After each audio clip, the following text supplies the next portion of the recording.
normal, c'est 9 heures, c'est le démarrage. Bienvenue à la conférence autour de la cybersécurité et on démarre dans 1 à 2 minutes. À tout de suite.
Allez, 9h07, on va démarrer. Donc, bonjour, bienvenue à tous à cette conférence autour de la cybersécurité. Je suis Thomas Longuemare et je serai donc en charge de ce webinaire pendant environ une trentaine de minutes. Vous avez un chat à disposition sur l'outil Zoom, donc il y a questions et réponses. Donc j'essaierai de les lire et d'y répondre au fur et à mesure. Donc n'hésitez pas à poser vos questions sur l'outil de chat et j'essaierai d'y revenir principalement à la fin. Je vais vous partager un document autour donc pour avoir un petit support pour parler cybersécurité. Hop. Et donc, évidemment, au-delà de parler de la cybersécurité, ce sera aussi vous donner quelques conseils et astuces sur comment vous protéger. Mais avant, on va définir un petit peu ce que c'est la cybersécurité ou la cyberdéfense.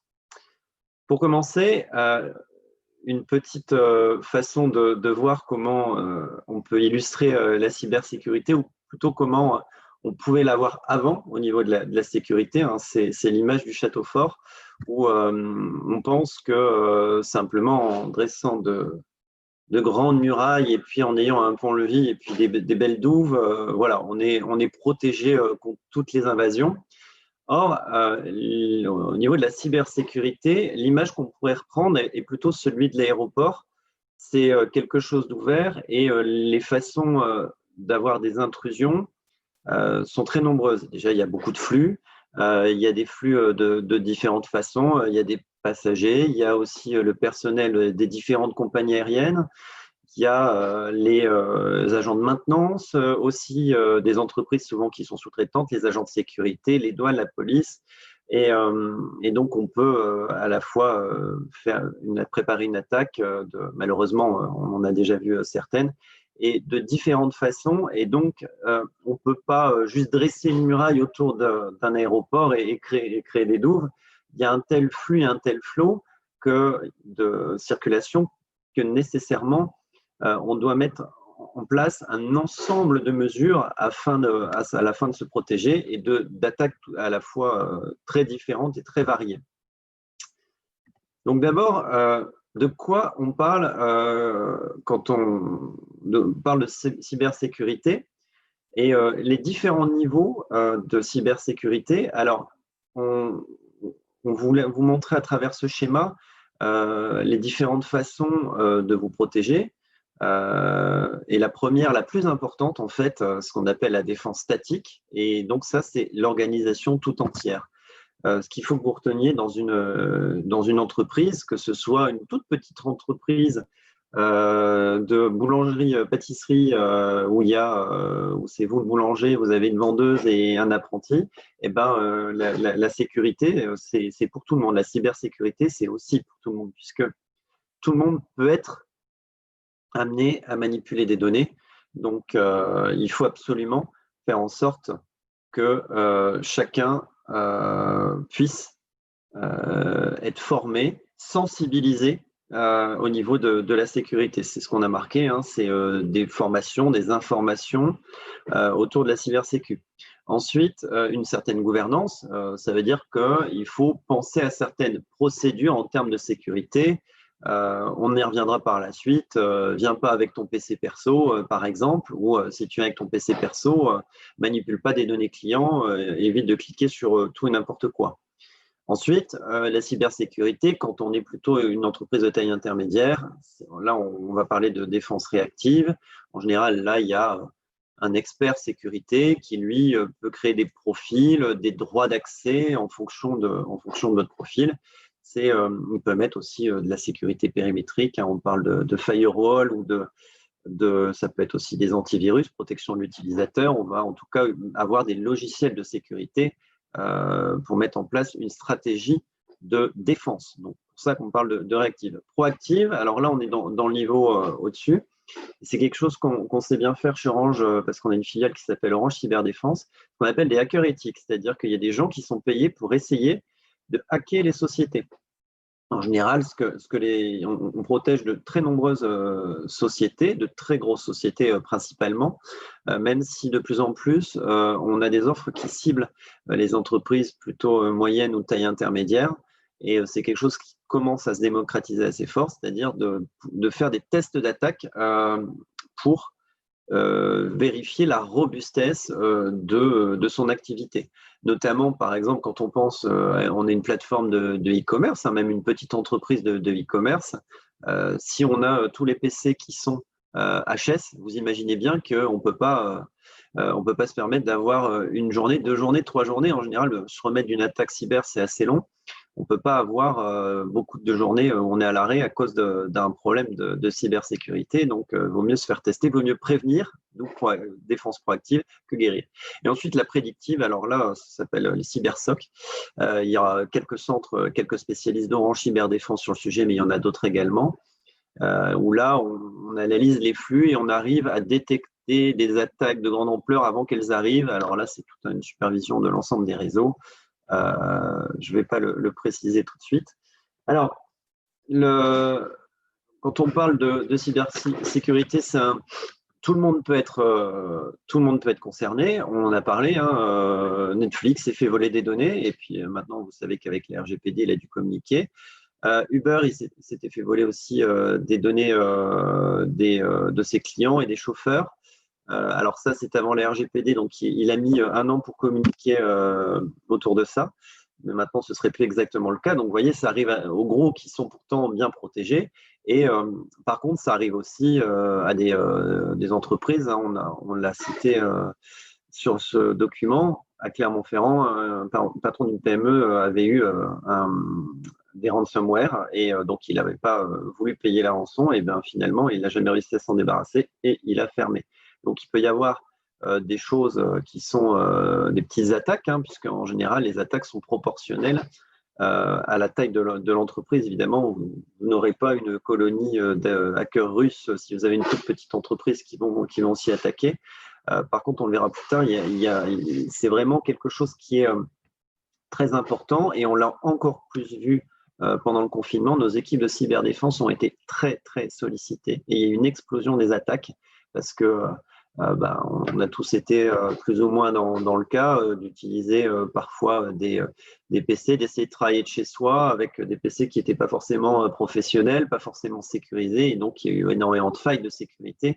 Et les hackers en ont profité puisque l'avantage du hacking, c'est que ça peut se faire en télétravail, et ça se fait même d'ailleurs principalement en télétravail. Juste le chiffre, hein, les cyberattaques, ça a augmenté de 66% depuis 2009, donc vous voyez avec des chiffres assez importants, notamment 80% des entreprises françaises qui ont eu une tentative de fraude. Donc vous voyez, ça n'arrive pas qu'aux autres.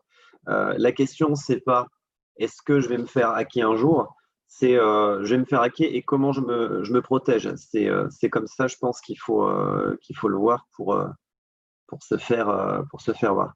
Il y a eu, en plus, dans les journaux locaux, vous avez aussi pu voir certaines localités. On m'en avait parlé, c'était en début de cette année notamment, j'en ai en tête une, mais je sais qu'il y en a eu d'autres, de collectivités qui se sont fait hacker et donc qui ont eu leur petit article dans les journaux locaux. Donc ça n'arrive pas qu'aux autres. Les différents cyber-risques qui existent. Alors, le plus courant, celui que vous connaissez tous, encore une fois, pour vous protéger, on va essayer de lister ce dont vous devez vous protéger. Le phishing, c'est 95% des attaques. Alors, le phishing, ça, on l'a tous reçu. Bravo, vous avez gagné. Vous avez un remboursement sur facture. Alors, le phishing, en général, on arrive à le repérer parce qu'il y a des fautes, mais il y en a de moins en moins, de plus en plus. Alors, pourquoi il y a des fautes? C'est pour contourner le logiciel de détection, entre autres. Regardez bien, en général, l'expéditeur, qui, vous voyez ici dans cette illustration, qui ne correspond pas du tout. Le nom de domaine n'est pas en orange.com. Évidemment, les impôts vont pas vous contacter comme ça pour vous dire ou Leclerc, j'en ai reçu de Leclerc, d'Auchan ou d'Orange ou qui d'autre, ou de ma banque aussi, des erreurs de virement en ma faveur et me redemander évidemment soit des coordonnées bancaires, soit mon mot de passe. Évidemment, aucune société ne vous redemandera votre mot de passe et ni vos coordonnées bancaires. Par contre, on en reçoit énormément, mais imaginez que donc c'est par milliers par jour que c'est envoyé, c'est vraiment en masse, mais ne serait-ce que si 1% des gens cliquent sur le lien, ça fait vite des dizaines ou des centaines de personnes. Donc, pourquoi on en reçoit encore beaucoup et pourquoi c'est la principale? C'est parce que ça continue à marcher, parce que parfois ça sème un peu le doute aussi, parce qu'ils sont de mieux en mieux faits. Je dis ça parce que j'en ai reçu une il y a quelques jours et effectivement, j'ai mis longtemps à détecter que c'était un phishing. Et donc, toujours une vigilance et n'oubliez pas, c'est 95% des attaques. Le deuxième type, c'est le déni de service. Le déni de service, ça, c'est, on peut dire, une sorte d'attaque de votre site. C'est-à-dire qu'on envoie plein de requêtes sur le serveur. À un moment, le serveur reçoit tellement de requêtes qui tombent. Donc là, le problème, c'est que ça peut plutôt mettre en péril une activité, puisque surtout si on est dans l'e-commerce, si on fait un petit peu de vente en ligne, ne serait-ce qu'en vitrine, ça peut faire tomber le site. Ça, c'est plutôt pour les gros sites. On peut citer, en septembre 2019, il y a eu Wikipédia, par exemple, qui a été victime dans plusieurs pays d'une attaque de déni de service, et donc le site est tombé pendant plusieurs jours. Ça, donc, ça fait tomber le site. Le défaçage, alors, ça, c'est assez intéressant. C'est, en fait, on peut l'expliquer simplement en disant que c'est une façon pour un site d'être remplacé par un autre. Donc, il y a une sorte de site pirate, c'est-à-dire qu'on va taper votre nom de domaine et puis on va tomber sur soit une imitation. Alors ça, c'est possible. Une imitation quasi parfaite pour que la personne, par exemple, tape son identifiant et son mot de passe. Et puis, du coup, le site va récupérer les données puisque ce n'est pas le vrai site. Il va récupérer les identifiants mots de passe, par exemple. Ou alors, c'est pour nuire à la réputation. Et on peut mettre des sites soit humoristiques ou alors, clairement, il arrive souvent que ce soit des sites pornographiques à la place pour nuire à la réputation de la société en question. Encore une fois, pareil, ça s'attaque plutôt à des sites un peu plus importants qui ont leur propre nom de domaine. Mais ça reste une attaque qui reste utilisée. Les infections virales et rançongiciels, alors là, c'est le truc qui est aussi pas mal en vogue. On a tous entendu parler à l'époque de WannaCry qui avait infecté des usines, qui avait mis certaines industries à l'arrêt. Les rançongiciels sont des choses qui sont de plus en plus utilisées également par les hackers. Pourquoi? Parce que ça rapporte énormément, encore une fois. Ils vont vous faire croire que votre site est bloqué pour les moins que votre ordinateur est bloqué pour les moins sophistiqués. et il ne l'est pas vraiment, il y a des moyens de contourner, et il y en a d'autres qui le bloquent réellement.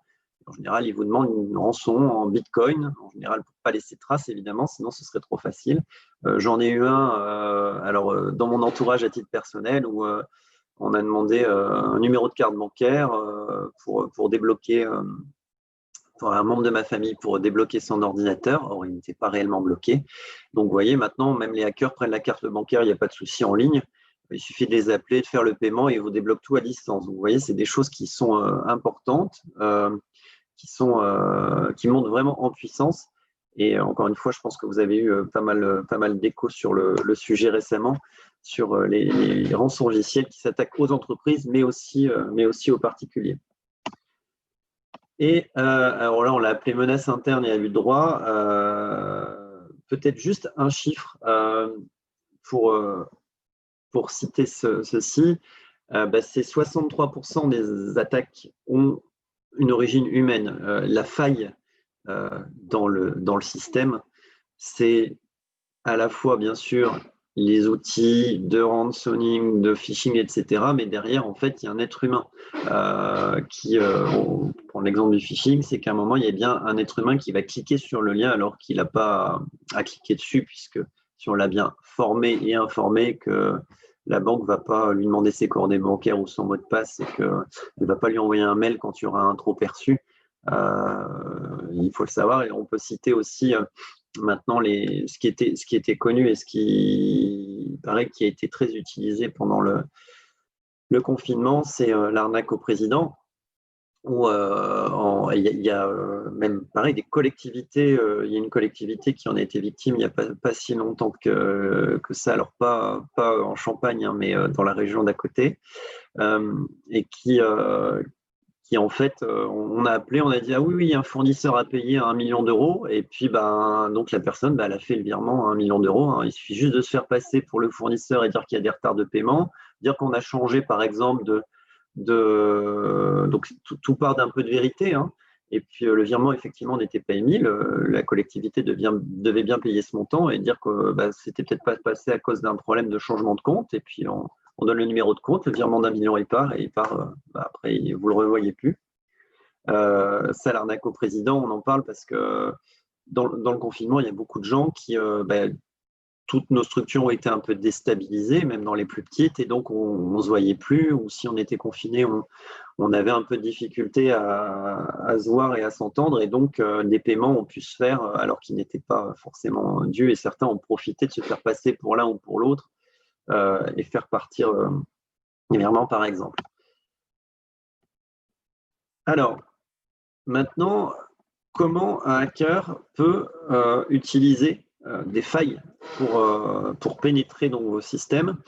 Alors, il y en a 4. On va parler des applications malveillantes. Les applications malveillantes, c'est des applications qui ne sont pas référencées. Alors déjà, dans les applications qui sont référencées officielles, même s'il y a un petit nettoyage en général, je me souviens toujours de la lampe de poche, la première sur iPhone, qui me demandait de connaître tous mes contacts, d'accéder à mes photos. Enfin, voilà, elle avait accès à toutes mes données sur mon téléphone, juste pour avoir l'application lampe de poche. C'était un petit peu, c'était déjà une faille, mais là, légale. Et après, il y a des applications malveillantes qui sont en dehors des stores officiels, et des mises à jour également d'iPhone. À un moment, on parle surtout de l'iPhone, mais c'est valable aussi en Samsung, enfin en Android, d'OS qui ne sont pas officiels. À un moment, on jailbreakait, on mettait des versions qui n'étaient pas approuvées réellement pour profiter de performances différentes ou de fonctionnalités différentes des stores officiels. Et donc, dans ces OS et dans ces mises à jour d'OS différentes, et également dans ces applications en dehors des stores officiels, il y en a certaines qui sont malveillantes, et après, le pirate n'a plus qu'à entrer dans votre téléphone, et donc il a un point d'accès à toutes vos données qui sont sur votre téléphone. Et vous le savez, on en a de plus en plus, on a les emails, et puis on a des connexions maintenant qui peuvent être bancaires et autres. Donc, conseil, ne téléchargez que sur les stores officiels, et ne mettez à jour que sur votre OS officiel, et ne faites pas de jailbreak. FileOS, on en parlait des bridages du terminal, donc non, le jailbreak, alors c'est bien, mais c'est pas terrible. Et les mises à jour, attention, faites bien vos mises à jour en temps et en heure, parce qu'en général, quand on vous demande de faire des mises à jour, c'est pas pour le plaisir, c'est qu'en général, il y a des failles de sécurité. En tout cas, c'est l'une des raisons pour lesquelles Android ou Apple va vous demander de faire des mises à jour. Les attaques réseau. Alors, pensez aussi à vous connecter. C'est vrai que le Wi-Fi, c'est pratique, mais c'est pas toujours une bonne idée. Le Wi-Fi est en général un mode de connexion très, très, très fragile. La plupart des Wi-Fi, même dans certains hôtels, dans des lieux publics, ne sont pas toujours sécurisés ou pas correctement sécurisés. Et c'est un endroit sur lequel alors, un hacker peut simplement se connecter. Et le cas le plus général, c'est qu'en fait, le point d'accès n'est pas sécurisé, qu'on peut voir tous les autres terminaux qui sont connectés. On peut en général y accéder parce qu'ils sont configurés comme des réseaux publics. Et ça, je peux vous dire que même vigilance donc dans les salons ou dans les hôtels, dans tous les lieux publics, même les lieux dans la bibliothèque, dans votre mairie ou Dieu sait encore où. Attention au Wi-Fi et également au Bluetooth, donc qui est aussi un point d'entrée assez facile parce que peu sécurisé. Le Bluetooth est un système de communication peu sécurisé. Pour revenir au Wi-Fi, on en parlait d'interception man in the middle. C'est pour vous citer une façon dont les hackers peuvent s'y prendre aussi. Même si, par exemple, le réseau Wi-Fi est sécurisé, certains hackers peuvent arriver en se mettant en mode Wi-Fi, c'est-à-dire en faisant croire qu'ils sont un point d'accès, alors qu'en fait, ce n'est pas le point d'accès officiel. Donc, ils vont prendre le même nom, public Wi-Fi, salon, machin. Et en fait, vous allez vous connecter dessus puisque c'est marqué que c'est le Wi-Fi du salon public. Et en fait, non, c'est pas, ils peuvent se faire passer pour un autre Wi-Fi ou à côté. Donc, en fait, ceux qui sont juste à côté de la borne se connecteront non pas à la borne publique, mais à la borne du hacker. Et alors là, il a accès à toutes vos données. Donc, vous voyez, le mobile, c'est un point d'entrée. Et puis après, des terminaux, on peut parler des attaques des terminaux fixés mobiles. Alors, celui-là, j'aime bien toujours en parler à cet endroit-là. Et c'est la clé USB. On fait une expérience, il y en a eu plein autour de ça. On met une clé USB, on laisse traîner une clé USB sur un campus, il y a bien toujours quelqu'un ou dans un bureau, ça marche aussi, il y a bien toujours quelqu'un qui va la prendre, puis qui va la mettre. Qu'est-ce qu'on fait? On l'a trouvée, on veut savoir à qui c'est. On va la mettre sur le port USB de son ordinateur pour voir ce qu'il y a dedans et essayer de retrouver à qui c'est. Voilà, vous êtes infecté. Donc, c'est assez facile. Et ça marche. Encore une fois, il y a entre 1 et 3, selon les études, entre 1 et 3% des gens qui vont finir par prendre la clé et le mettre dans l'ordinateur pour vérifier à qui c'est, pour essayer de retrouver, puisqu'on pense que dans le cas de l'entreprise, c'est un collègue ou un autre collègue étudiant si on est à la fac. Et puis voilà, on a réussi à infecter. Alors en plus, si on est sur le réseau d'entreprise, on a infecté le PC et tout le réseau d'entreprise, le serveur. Et voilà, donc si vous trouvez une clé USB, vous essayez d'être gentil, mais ne l'insérez pas dans votre PC. La cybercriminalité, on peut penser à quelque chose de très structuré. On pense au début, de prime abord, à ce petit hacker qui est dans son bureau, geek, avec un sweat noir et qui tape toute la journée sur son PC. Et c'est pas que ça. En fait, c'est quelque chose qui se démocratise. Vous allez voir pourquoi j'en parle, parce qu'on pense d'abord, si on commence par le haut, aux cyberexperts. Alors ça, c'est des choses qu'on voit énormément. Il y a eu pas mal de scandales publics récemment autour de tout ça, où c'est vraiment des cyber-experts. C'est plutôt les États et certains États dans le monde qui sont assez souvent cités et qui manipulent jusqu'aux réseaux sociaux et puis pour éviter de manipuler les élections aussi. On a des influences étrangères. Alors en fait finalement c'est un nouveau. Avant, il y avait des agences d'État qui essayaient avec des agents sur le terrain. Maintenant, ils sont cyber et ils essayent de déstabiliser politiquement d'autres pays ou d'influencer les populations. Donc ça, c'est les cyber-experts. Ensuite, donc on a les cyberdélinquants en général, on pense à ceux-là, hein, donc des gens qui font ça toute la journée, qui envoient du phishing toute la journée ou des ransomware toute la journée. Donc là, on est plutôt dans des spécialistes et ils vont cibler leurs entreprises. Hein. Ils vont voir plutôt lire ou voir ou entendre parler d'entreprises qui sont un petit peu fragiles, où ils peuvent aussi faire de la masse. Donc là, maintenant, c'est un vrai business pour la mafia. On en parlait tout à l'heure, hein, plutôt que de vendre de la drogue, c'est une vraie réalité. La drogue, c'est compliqué, c'est risqué. Le cyber-risque, en fait, on n'a pas besoin de bouger de chez soi, on ne risque pas de se faire tuer. Et même quand on est confiné, on peut continuer l'activité.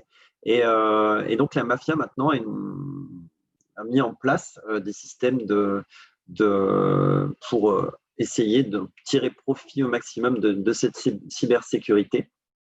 Et donc, c'est une de ces nouvelles activités après les casinos, la drogue et le ramassage des ordures ménagères en Italie.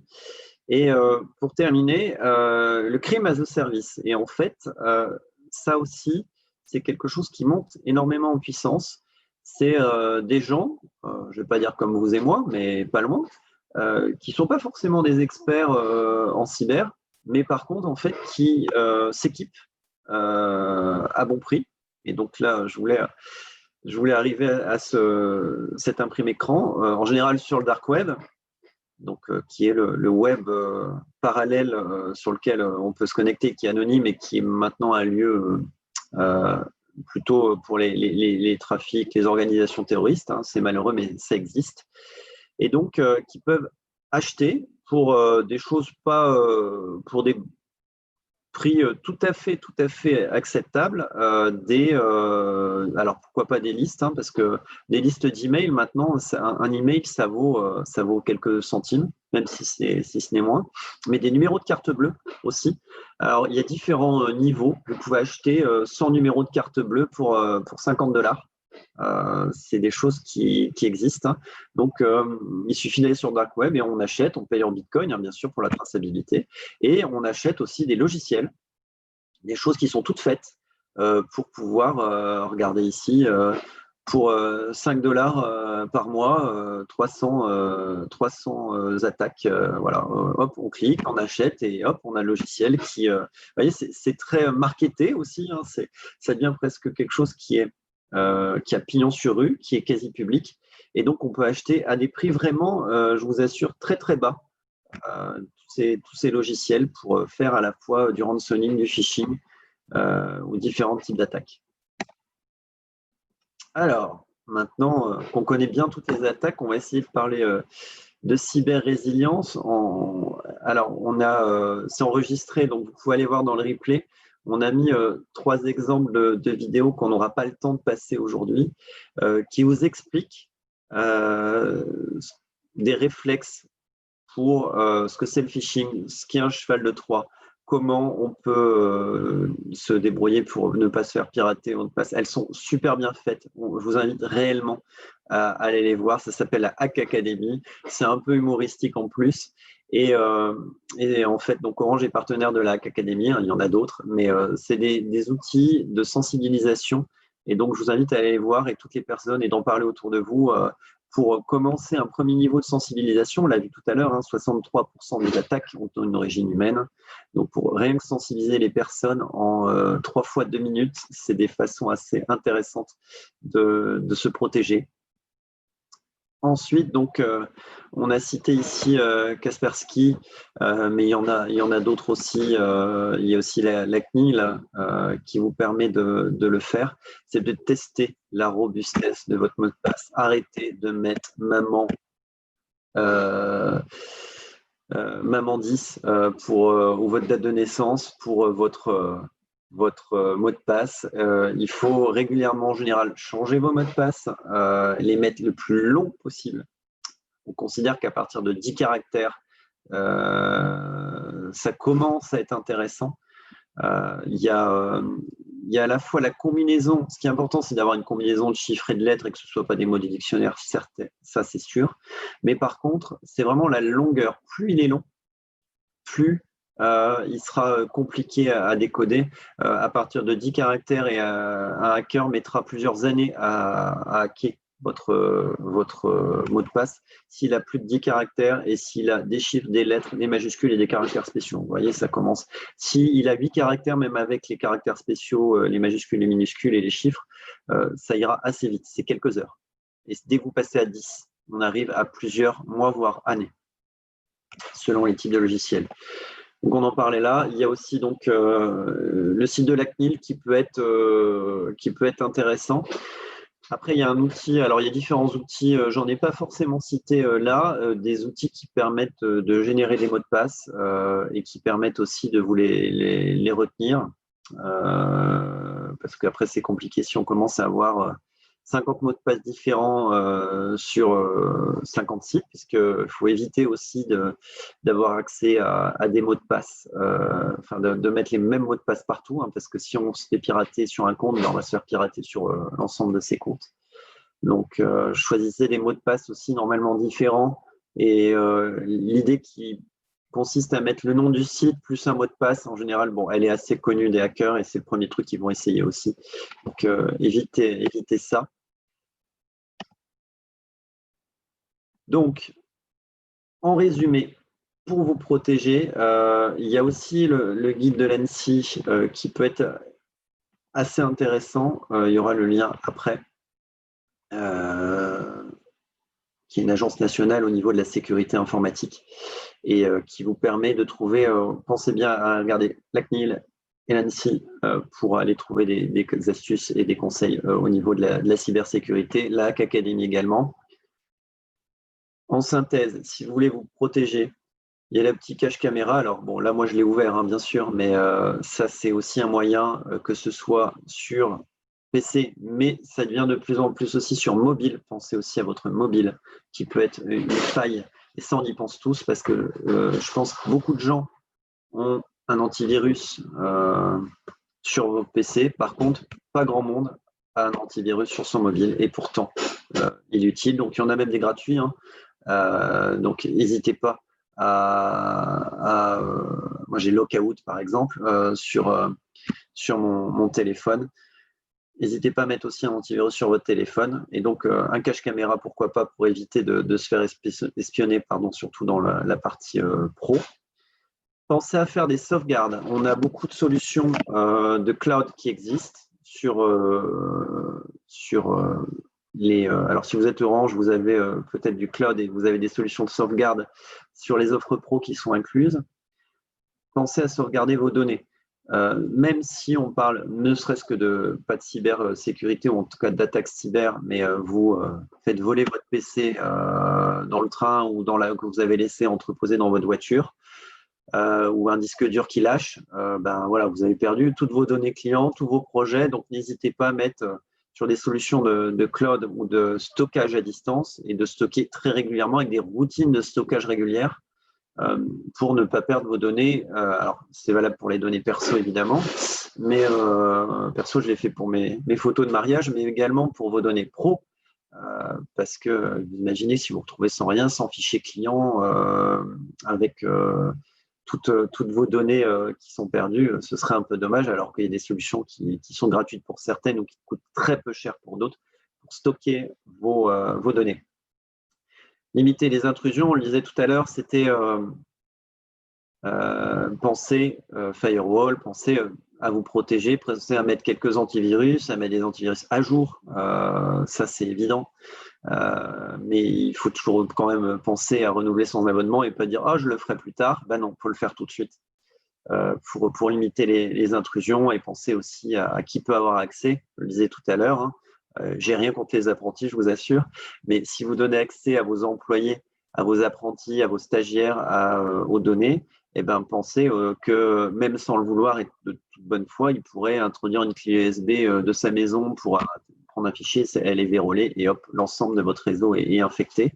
Ou alors vous allez avoir un rançongiciel et qui va bloquer votre activité pendant plusieurs jours. Donc, faites attention et pensez bien avant de donner accès à un réseau d'entreprise, quel droit d'accès et bien sensibiliser les gens à ne pas mettre une clé USB ou à ne pas ramener le PC chez soi et aller sur des sites en même temps de gaming, par exemple, tout et n'importe quoi.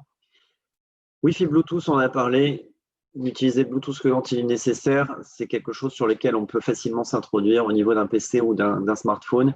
Idem pour le Wi-Fi, c'est un niveau très peu sécurisé. Privilégiez éventuellement le mode modem de votre smartphone. Ça, c'est sécurisé puisque vous êtes sur un réseau mobile, et un réseau mobile, par définition, est très sécurisé puisque c'est celui de votre opérateur, c'est un réseau péré. Personne ne peut avoir un réseau mobile en dehors d'un opérateur mobile. Et donc, il n'y a pas de souci à utiliser le Wi-Fi. Alors, ça consomme un peu de data, mais enfin, maintenant, on a quand même tous des données, en général, des forfaits avec des données avec beaucoup de données. Donc, faites attention au Wi-Fi, surtout les Wi-Fi publics. Je ne parle pas du Wi-Fi chez vous. Ça, il n'y a en général pas de problème, mais les Wi-Fi publics sont assez dangereux. Et il y a plus un autre chiffre. Il y a une majorité, alors j'ai plus le chiffre exact en tête, mais il y a plus de Wi-Fi non sécurisés qui existent dans les lieux publics que de Wi-Fi sécurisés. Les applications et les systèmes d'exploitation de nos smartphones, mettez à jour, n'allez que sur les stores officiels. Si vous avez un lien avec une application à télécharger, surtout ne le faites pas. Et les emails ou les SMS, on le disait, on a parlé d'emails tout à l'heure, mais SMS également, phishing, évitez de cliquer sur dès qu'il y a un truc qui vous est suspect, hop, vous le mettez dans spam, vous pouvez le signaler. En général, vous avez un outil, soit dans votre Outlook ou dans votre Gmail ou dans votre gestionnaire mail, pour signaler comme spam. Et donc, n'hésitez pas à le faire dès que vous avez un doute. Et idem pour les SMS, hein, vous avez gagné, cliquez ici. Ben non, ne le faites pas non plus, parce que même à travers un SMS, on peut avoir des possibilités de pirater, d'avoir au niveau de vos données. Voilà, la partie RGPD, je n'aurai pas le temps de la traiter ici. Malheureusement, le temps m'étant compté. Alors, j'espère que vous avez appris quelques… Donc, je n'ai pas vu de questions.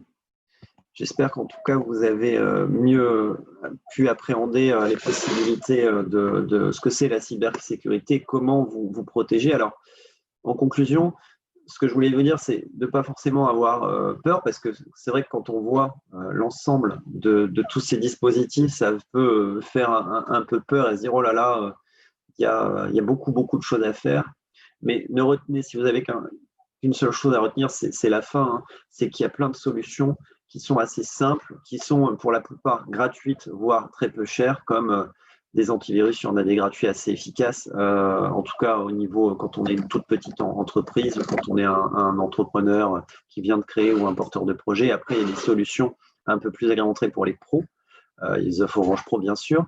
Il y a des offres chez d'autres concurrents ou chez des partenaires qui ne sont pas forcément hyper onéreuses pour se protéger efficacement. Pensez juste au coût que ça peut avoir si vous perdez toutes vos données, vous êtes à l'arrêt 3-4 jours. Le coût est absolument faramineux. Idem pour les solutions de stockage des données. En général, quand vous n'avez pas beaucoup de données à stocker, il y a quelques solutions gratuites, et après, soit inclus dans vos offres de vos différents fournisseurs, vous pouvez trouver des choses à quelques euros par mois. On peut trouver des choses qui ne sont pas très onéreuses. Ah, je vois. Alors là, Samuel me pose une question sur l'ordinateur quantique. Va-t-il révolutionner la sécurité basée sur les mots de passe? Oui. Alors, une opinion qui sera plus une opinion perso.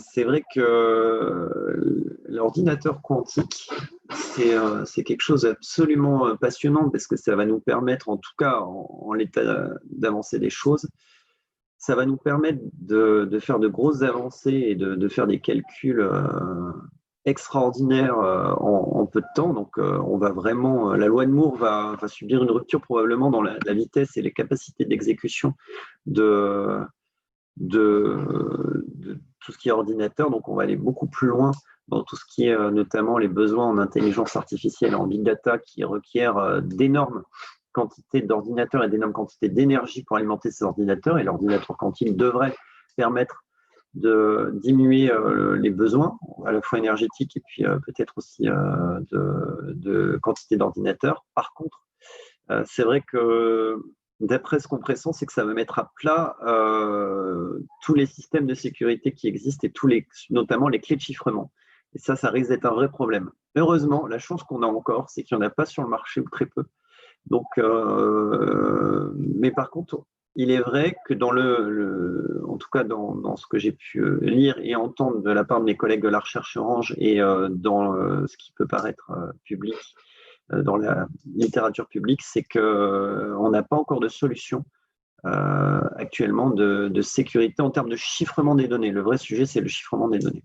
Ouais, c'est vrai que ça va être un problème. Je partage, Samuel. Merci pour votre question.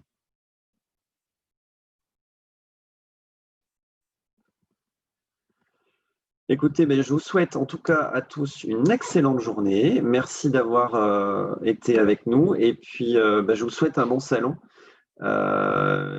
Si vous avez d'autres conférences, prenez-y un grand plaisir. Et puis, sinon, si vous vous rendez sur le salon, j'espère que vous ferez des rencontres intéressantes. Très bonne journée. À bientôt. Au revoir.